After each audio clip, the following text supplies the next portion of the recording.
People eat for comfort, they eat for stress, they eat to self-sabotage, to punish, to reward. Then they hate themselves, and it's a cycle. And if we can address those people before it's a full-blown disorder. Hello and welcome to another episode of Your Business, Your Next Level. Today, I have a very special guest with me, Dr. Sera Lavelle. Dr. Lavelle is a licensed clinical psychologist and co-founder of Be a Better Eating, an AI-powered therapy and hypnosis app that's helping people overcome emotional eating and build a healthier relationship with food. She's 2 times founder and owner of leading therapy practices in New York City, both specializing in evidence-based mind-body approaches to healing. And Sera, welcome to the show. I'm going to stop right there because we're going to have a very engaged conversation because I love the area that you bring to bear. And I'd love for you to tell us a little bit more about what drew you to this beautiful world of helping individuals have a better relationship with their emotions. And as a result, sounds like even eating. Wow. I'm like, wow. So how far back should we go? I've always been interested in psychology. I mean, I think even as a child, I always found that I was a person people came to when they wanted to talk about something. And I just liked the idea of healing people. I ventured away from it. I studied architecture first, then psychology. And then I moved to New York City in my one-way U-Haul.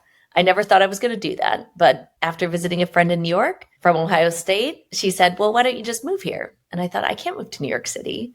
And she said, why not? You're just going to wait tables in Ohio until you find a job after graduation. Or you could wait tables in New York until you find a job. Got my first job in New York, waiting tables, quickly moved to marketing research. Then I wanted to go back to grad school. I got in. And I was like, this is amazing. I love psychology, but I've always been a little bit more holistic. And then looking at my 3 roommates, I also realized, how am I going to pay for this? And, living in New York City is pretty expensive. So after spending some time doing some volunteer work in Cambodia, I came back. I was very into meditation, and I started hypnosis as a side hustle throughout my PhD program. And people started flocking to me about what we now know as food noise. People would come and say to me, just zap my brain. I hate thinking about food all day. I hate feeling this way. I can't stop myself from eating. Zap my brain, stop me from thinking about food, and stop me from overeating. And I would work with people on everyday food issues. But by the time I was done with my PhD, I already had a full practice, and I wanted to expand, and I wanted to really grow in creative ways of treating people, not just with everyday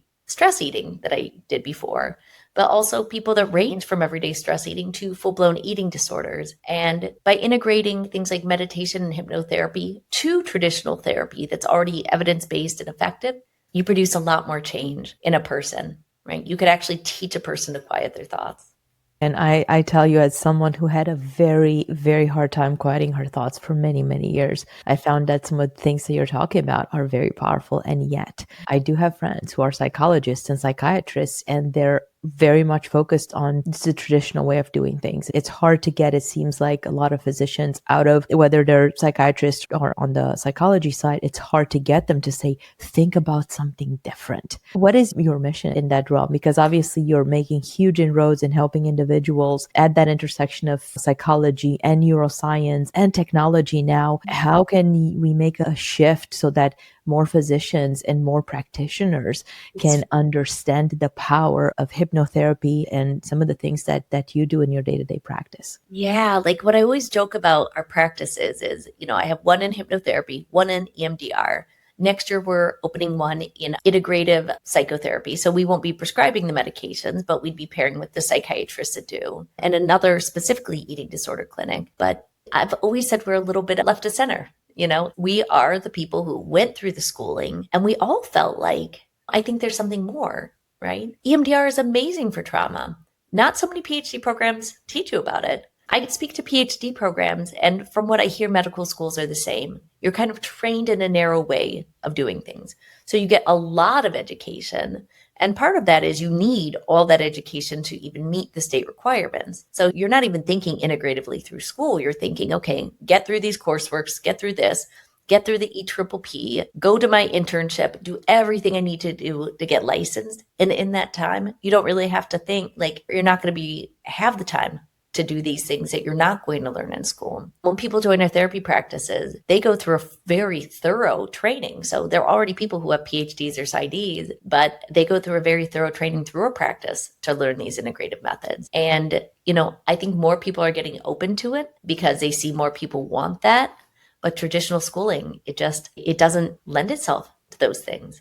I see a really big parallel, Sarah. Every time I talk to anyone especially on the integrative medicine side of medicine, to what we do at Excelstra, oftentimes individuals come to us and they'll say, well, yeah, but my CPA does X and my financial advisor does Y and whoever else does something else. And it's like, okay. And what we know is that nobody's triangulating that. What we know is that they're all dealing with specific things. And in most cases, they're not even equipped to really think outside of the box. Similarly to, you talked about hypnotherapy, MDR, now you're bringing on psychedelics. And, oh, by the way, you're also focusing on how can you put an app in front of people's hands. So you're truly thinking holistically and integratively, and people need that. And people want it. I think I was just thinking about this actually. Medicine is trained to be sick care, right? It's like even the reason for creating my app, but I'm not going to go into the app, but I noticed, even just 5 years ago, maybe even 10 years ago, people would call us up and say, hey, I have bulimia. Can I get therapy? And we'd say, absolutely. We specialize in bulimia. We can put a diagnostic code on that. Insurance is going to cover it. Come on in, right? Like, especially after the pandemic, there was this huge wave of people realizing, wait a minute, my eating's psychological. I don't need a calorie counter. I need therapy. However, so they call us on the phone and say, hey, I binged on a box of cookies last night and I'm really upset about it. Could I come in? And we actually have to say, well, I'm sorry, insurance isn't going to cover that. You could pay out of pocket. We're lucky enough that we have the freedom and flexibility to do that. A lot of places won't even take you if you don't meet the criteria because they're insurance-based places. So it actually shows 43% of people, Project HEAL did a huge study, which I think is amazing, so that 43% of people seeking therapy for eating are turned away because they're not sick enough. Not that 2 to 3% of the population that meets the qualifications for bulimia or anorexia. And I sat there and thought, I'm like, this is so positive. People are becoming aware. How can we create something with wellness that actually allows the same kind of techniques that you'd use for binge eating disorders? How can we make that available to somebody who's a stress eater, who's likely to develop an eating disorder, but get them before they get there? As opposed to saying, hey, sorry, you don't meet the criteria, go count your calories, come back when you have a disorder. So I think there really has to be a lot of thinking outside of the box, but then it's very hard to think outside of the box and knowing that insurance isn't going to cover things that are outside of the box. Here's a newsflash for everybody listening. The reality is that insurance, as well as whatever it is that individuals do out there, the best things in life really aren't covered by any any type of a subsidy. In our world, what we see is that the ultra wealthy, they don't use the same old traditional ways that somebody's going to go to the bank because there will be a banker and somebody's going to help you there. In some other place, somebody's going to help you do your taxes. It's if you really want to play the next level, you have to play with the bigger individuals and the big guys and the companies that actually understand what it means to think outside of the box. But like you said, something about being turned away too often, and we see this in our world as well, even physicians, for example, doctors get turned away. Yeah. So when you're thinking, as if we have doctors listening, as you're thinking about this, think about just maybe how you were turned away by someone at once upon a time because maybe you didn't have the net worth that they were looking at. Well, what if we change the paradigm to say, how can you as a doctor actually find creative ways? And integrative medicine and concierge medicine are beautiful ways to actually still be able to address big pain points and the need and the care that's required without thinking myopically just about what is insurance going versus not going to potentially pay. Exactly. And you have to morph your mindset into thinking about that, right? And how do you make sure that, you're doing that in a way that, you're not thinking in terms of what's insurance going to cover, but then you still have to be like, okay, then how can I make it affordable for people if insurance isn't going to? And that could be the hard part. And that's why a lot of times you need to scale something more to make it more cost effective. I was just thinking about this with, why is it that people are going to AI doctors? Well, sometimes it's because AI will actually take you seriously, whereas the doctors won't. They'll give you your 10 blood panels that are the standard and they'll say, nope, everything looks fine to me, right? But now things are coming out. Like, I'm a big fan of Perform Health and Superpower. I don't know if you know what those are, but they're more integrative, and you get 100 labs for $199. And then you can take those results and ask AI, and they'll kind of sort through those. But a traditional doctor doesn't have the time to do that. They don't have the resources. And, in order to make something only $199 to get those labs, in order to have a profit margin, it has to be a big company. A small, like, private practice probably couldn't afford that, right? I speak with a lot of physicians, especially Sera, on the intersection of integrative primary care, also some of the specialties actually, as well as thinking outside of the box in terms of providing care through the lens of concierge medicine. And one of the things that we know is that you're right, even with the blood panels, the traditional physicians will look at specific things, oftentimes missing out on things that will not show on the typical blood panel.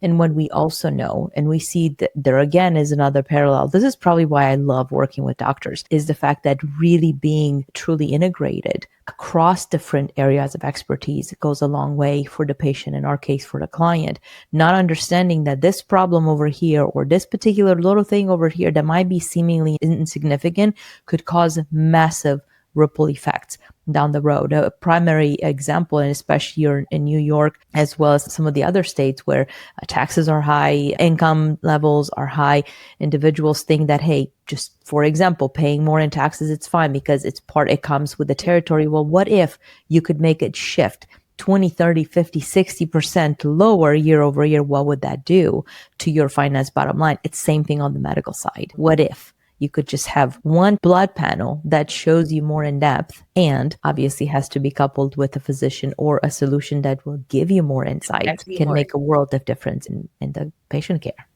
Absolutely.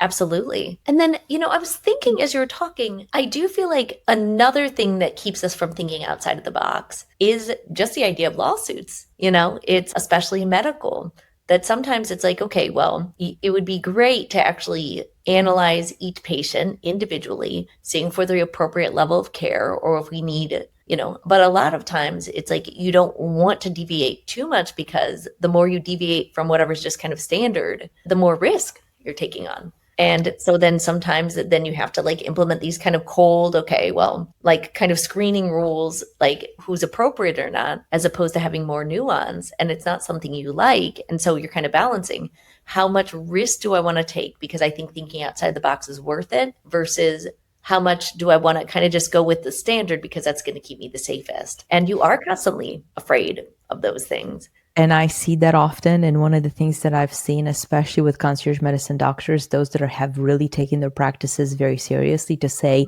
they want to take on the onus for helping that patient with their care, they'll go in, especially if they have truly shifted their practices and being more out of pocket, to say, listen, this is what we're seeing now. What we want to make sure is that we have other experts. So if they see a cardiology situation, or if they see a gastrointestinal situation, whatever it may be, or even a dental situation, right? There are all of these things are integrated to say, listen, this is what we see. However, they can't assume the liability. There are release forms and whatever else, right?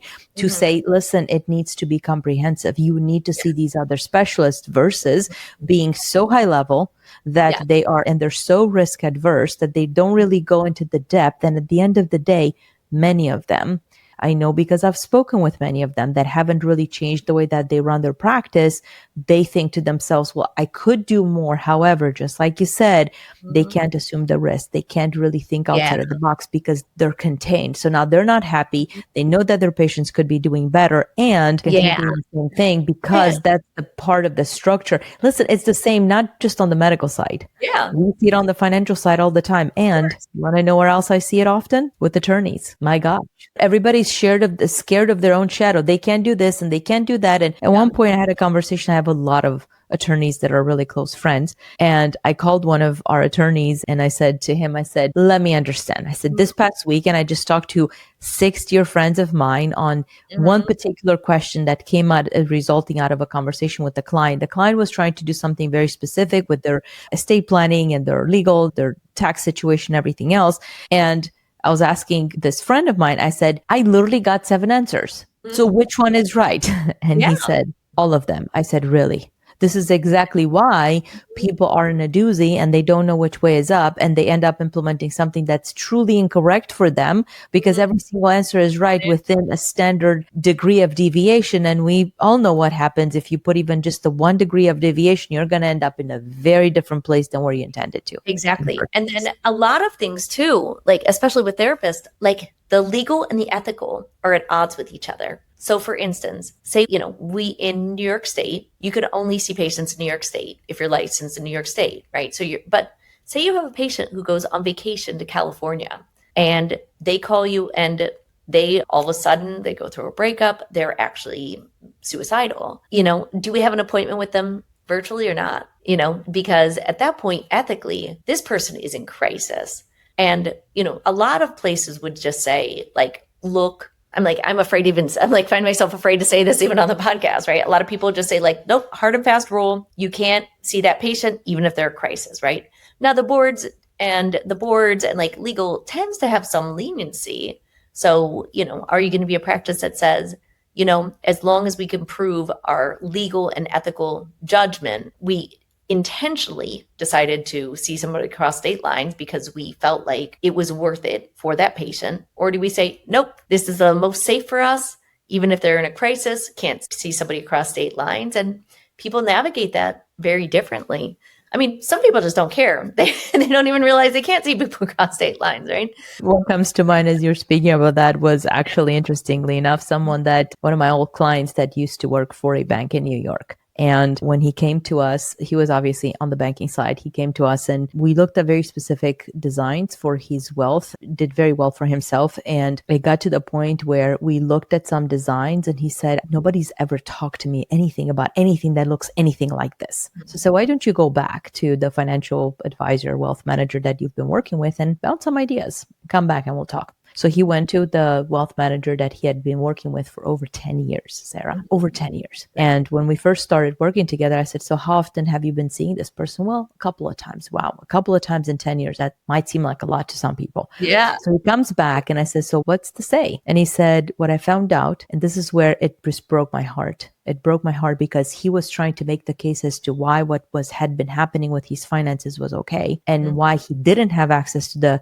more integrative approaches was also okay. He said, my financial advisor told me that the reason that we never spoke about those particular strategies is because those strategies are only available to clients that are above $10 million in investable assets. Exactly. And I looked at him and I said, so you mean to tell me, I'm getting goosebumps all over. I'm like, you mean to tell me that the millions and millions that you've built as part of this portfolio, they've been making money on that money. You mean to tell me that all of that money, a result of your hard work, it doesn't deserve to see the better solutions? Because hold on, let me get this straight, because you're not above $10 million.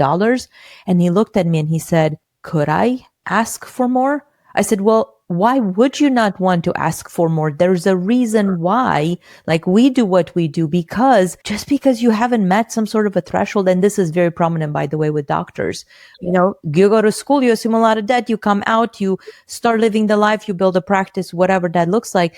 And oftentimes because they don't have that you talked about, they're turned away, right? Because you don't meet some criteria, are being turned away. It's the same thing with clients and with patients. And it just breaks my heart. And then it's like they're like artificial divides, right? Like the difference between, like, there's a term called disordered eating. Now, disordered eating really means somebody who just kind of is close to it, but doesn't meet the threshold, right? And it's still not covered, but it's like such an artificial divide, right? Like it makes it sound like, oh, if you have an eating disorder, then you're cured. They're like categorically different. And, it's a matter of degree. And so many things are a matter of degree.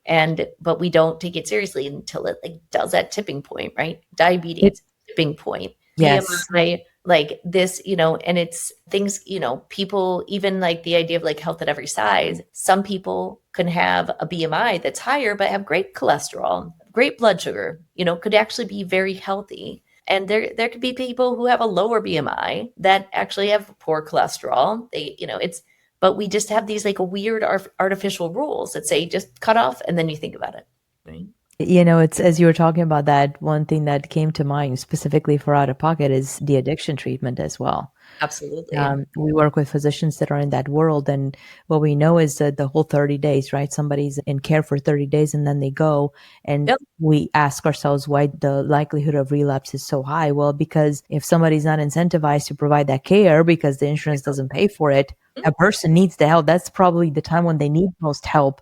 How can they be helped? And this is where I know you're very passionate about AI. There are solutions. If you're listening to this and you're like, what does Eunicia know about that? Just send us a message. We can put you in touch with individuals that actually specialize in that. However, let's talk about AI and mental health, and especially when we're talking about eating, Sarah. What have you seen there, and how is this app that you've created breaking grounds, especially for individuals that might otherwise not be able to afford care? Yeah. Pocket. Yeah. So it's a lot of things, right? I find it really interesting that, there's a million AI apps out there for food, right? But they're all kind of doing the same thing, right? It's, now AI will estimate your calories better. But I don't know anybody who is stressed, grabs a bag of cookies on the way home from work, and they don't do it because they think it's a health food, right? And what you find with any kind of tracking is A, it triggers eating disorders. And then B, the estimations of drop off are as high as 97% in the first week when you talk about food tracking. So it's not really effective. That model of calorie counting started in the 1920s, right? The calorie was discovered in 1980. Then this person, Lulu Peters, wrote a book about the association between calories. And now it's almost like the field of medicine for 100 years now has just focused on the calorie. Right now, we're like, okay, but the reality is, I was just talking to one of the heads of obesity medicine who gives a scale to everybody who's referred to him. So these are people, BMI over 35. And just one question, are you an emotional eater? He said almost everybody marks that off.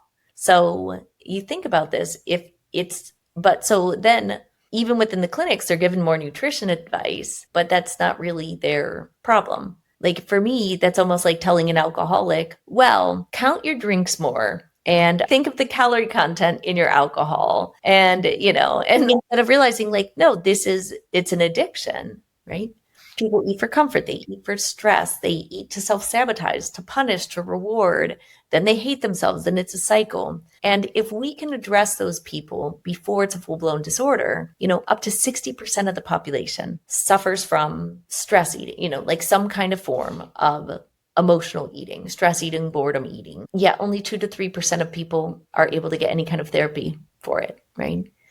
As you're talking about that, what comes to mind in our world is budgeting. The lower 90% of the population are driven by the budgets, and the budgets make them depressed, and the budgets make them sad, and they end up deviating, and then they beat themselves up, and it only gets worse. Versus, guess what? The top 1% and higher, they don't do budgets. They look at how do they spend their money in a way that actually benefits their life.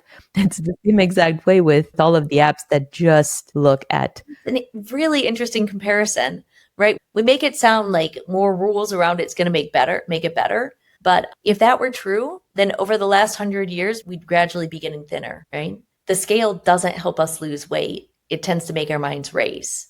Counting calories doesn't, it's one thing if you really have been unaware and need a reality check, but you don't need to be stepping on the scale every day. All it's going to do is, you gain that 6 pounds after eating that tom yum soup because, it's full of, and then, it's not even real. It's just water weight and people's minds are racing, and which causes you then want to restrict, then binge.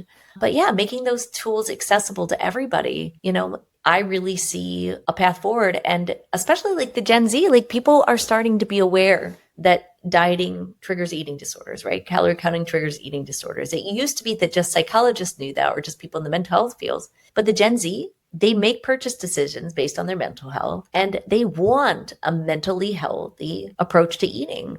They self-identify as emotional eaters. One of the things that I noticed specific to that is when people understand the path between psychology, neuroscience, the unconscious mind, and the power of truly understanding what's happening in the background, they're able to actually assess. I can't tell you how many of those apps, because, everybody tells you, well, this is what you should do and that's what you should do. And I personally would jump on these apps and be thinking, what in the world? This is the biggest waste of time. Because at the end of the day, your body will literally tell you, yep, too much. Maybe just use the 80% rule. If you feel 80% full, maybe you're done. You're done. if you really want to eat that cookie, and just know that yes, it's empty calories or bad calories, fine, eat it. Don't feel the remorse. If you feel like you're going to feel the remorse, don't eat it. Make the decisions because you're more power. I see that a lot with social media as well. The challenges that it causes, especially for the younger generation, whereas people that are intuitive and they understand, they can feel their emotions and feel what's happening in their body. They get to a point where they go, okay, it's reached that limit. For me, it reaches that. And the moment I hit there, I go, oh my God, get off, Eunicia. Like, just go deal with real life. This is fake. This is a show. Do you really just want to be part of a show and daydream?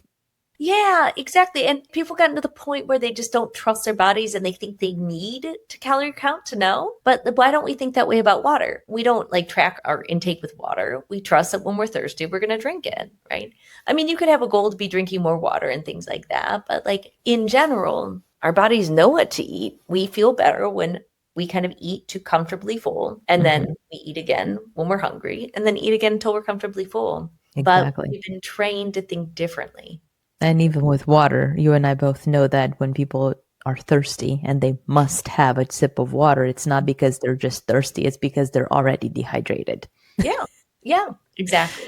No, it's a big thing. Sera, this has been amazing. Oh my God, my goodness, the time just flew by and it flies by. One of the questions that I love to ask our guests is when you look back in your past, forward distant past or far distant past or more recent past, what is one of the biggest failures you've gone through? And what was the lesson learned on the other side? Because generally we find some really big gold nuggets there that are super, super valuable to the entrepreneurs listening to the podcast. Oh my goodness. I mean, I admittedly have made so many mistakes. Haven't we all? Yeah, I mean, haven't we, right? And I'm kind of proud of them because I feel like it's helped me so much.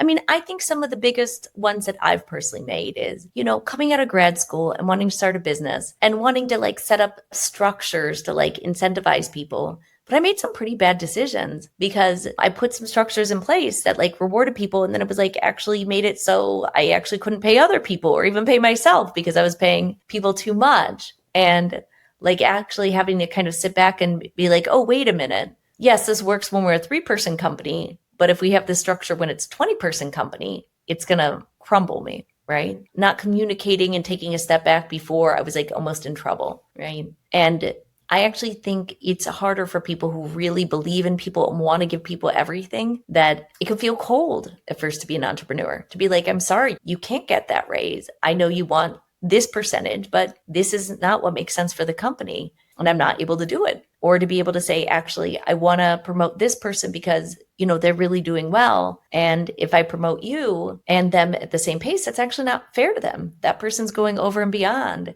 And that took me a really long time to get to because I genuinely love everybody.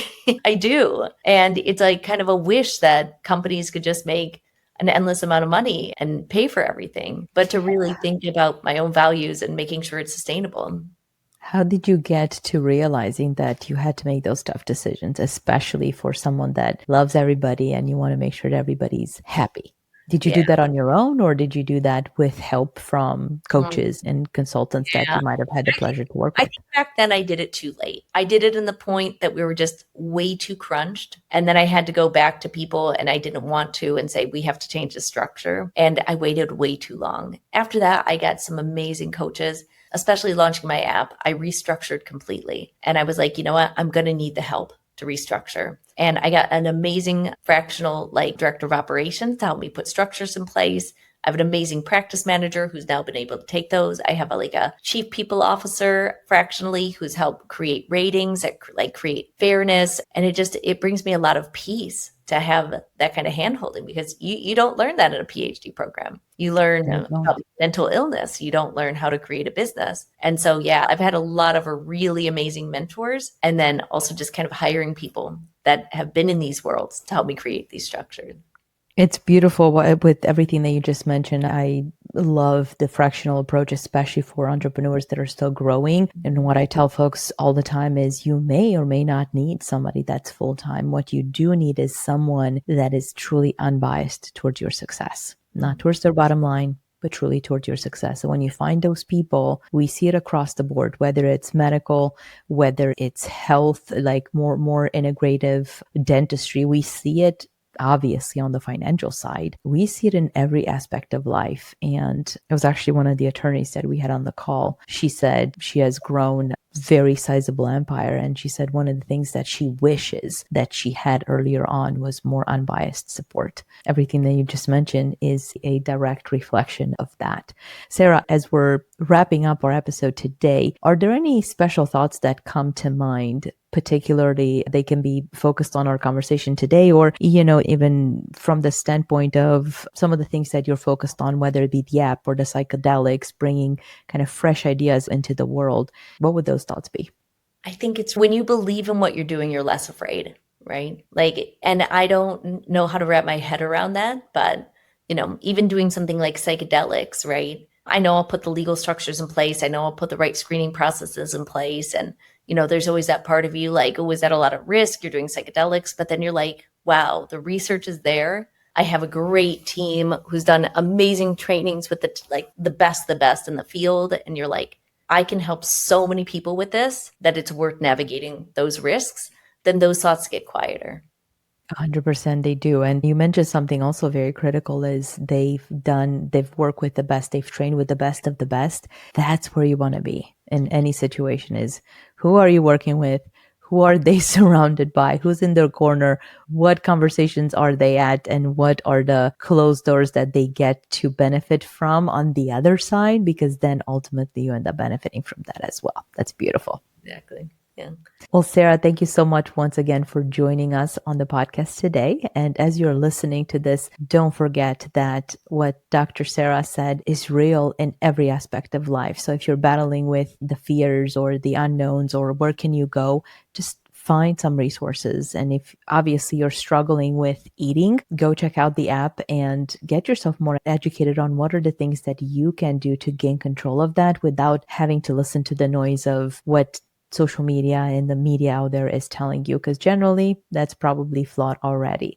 And with that, stay tuned until next time for your next episode of Your Business, Your Next Level. Thank you for joining us on Your Business, Your Next Level podcast, where it is all about helping you make more, keep more, and elevating your business to the next level. To learn more, make sure you head over to www.podcast.extelstra.com and don't forget to subscribe, rate, and review the show. Again, that's podcast.excelstra.com. Until next time, thanks for listening.